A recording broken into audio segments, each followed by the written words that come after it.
শীত বস্ত্র পেয়ে আমাদের অনেক ভালো লাগতেছে। আমরা আশা করি আগামীতে আরো পাবো। আমি আজকে শীত বস্ত্র পেয়েছি, এ পেয়ে আমার অনেক ভালো লাগছে। আগে যদি আমার আরো পড়াশোনাতে মন বসে, আমরা আরো কিছু চাই। আমার শীত বস্ত্র পেয়ে আমার অনেক ভালো লাগছে। সকালে আমরা ভালো করে স্কুলে যেতে পারবো। যদি বেশি শীত পড়ে তাহলে আমরা এই শীত বস্ত্র গায়ে দিয়ে আমরা স্কুলে যেতে পারবো। অনেক খুশি এবং পড়াশোনার কাজে আমার অনেকটাই সহায়তা করবে। আমরা ক্ষুদ্র নৃগোষ্ঠী ফ্যামিলিতে আছি। এখানে আমাদের বাবা মা অনেক কষ্ট করে পড়াশোনা করে, কৃষিকাজ করে, কেউ জমি করে, কেউ ফসল করে, কেউ অন্যের জমিতে বর্গা দিচ্ছে। অনেক কষ্ট করে আমাদের পড়াশোনা করাচ্ছে। এই আর্থিক সহায়তাটা পেয়ে আমরা আমাদের পড়ালেখার সুগম করব এবং দেশের জন্য কাজ করে যাতে দেশের উন্নয়নশীল রাষ্ট্র হিসেবে গড়ে তুলতে পারি সেই দিক প্রচলিত হবে। উপজেলা প্রশাসন টুঙ্গিপাড়া সবসময় চায় যে দারিদ্র যেন কোনো শিক্ষার্থীর পড়াশোনার প্রতি প্রতিবন্ধকতা বা অন্তরায় হিসেবে না দাঁড়ায়। আমরা উপজেলা প্রশাসনের পক্ষ থেকে সবসময় কোমলমতি শিক্ষার্থীদের পড়াশোনার জন্য সহযোগিতার হাত বাড়িয়ে দিয়েছি। আমাদের এই সহযোগিতা সবসময় প্রসারিত থাকবে বলে আমরা আশাবাদ ব্যক্ত করছি।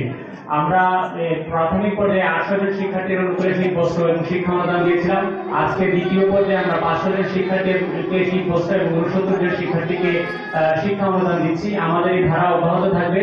আমাদের যে প্রচেষ্টা, সেই প্রচেষ্টা হচ্ছে আমাদের যে কোমলমতি শিক্ষার্থীরা তারা ভবিষ্যৎ সুনাগরিক হিসেবে গড়ে উঠুক, তারা এই টুঙ্গিপাড়ার সুনাম উজ্জ্বল করুক, দেশের সমৃদ্ধি অগ্রগতিতে ভূমিকা রাখুক, এই আশাবাদই আমরা চাই। আমরা চাই তারা সুনাগরিক হিসেবে দেশের সমৃদ্ধি এবং উন্নতিতে ভূমিকা রেখে এই যে বাংলাদেশের মান পৃথিবীর বুকে মাথা উঁচু করে রাখবে। শীত পড়ছে, যে ঠান্ডা পড়ছে তাতে সবার কষ্ট হচ্ছে। এই কারণে আমরা সকল বাচ্চাদেরকে আমরা এই শীত বস্ত্র দিতে চাই, তাদের আর্থিক সহযোগিতা করতে চাই, তাদের শিক্ষার সহযোগিতা করতে চাই। গোপালগঞ্জে যত কোমলমতি শিক্ষার্থী আছে সকল শিক্ষার্থীর শিক্ষা সহযোগিতা করতে চাই। এই জন্য বর্তমান অন্তর্বর্তীকালীন সরকার শিক্ষাবান্ধব সরকার। এই জন্য আমরা চেষ্টা করছি যে শিক্ষার সার্বিকভাবে স্কুল, কলেজ, প্রাথমিক, মাধ্যমিক বিদ্যালয় থেকে শুরু করে আলিয়া, কওমি, মক্তব, মন্দির ভিত্তিক শিক্ষা, উপ-আনুষ্ঠানিক এবং ট্রেনিং সেন্টার ব্যবস্থা আছে প্রত্যেকটা দিকে। আমরা চেষ্টা করছি যাতে প্রত্যেক ক্ষেত্রে শিক্ষার্থী সঠিকভাবে শিক্ষা নিয়ে দেশের মুখ উজ্জ্বল করতে পারে, এলাকার মুখ উজ্জ্বল করতে পারে এবং তারা অর্থনৈতিকভাবে স্বাবলম্বী হতে পারে।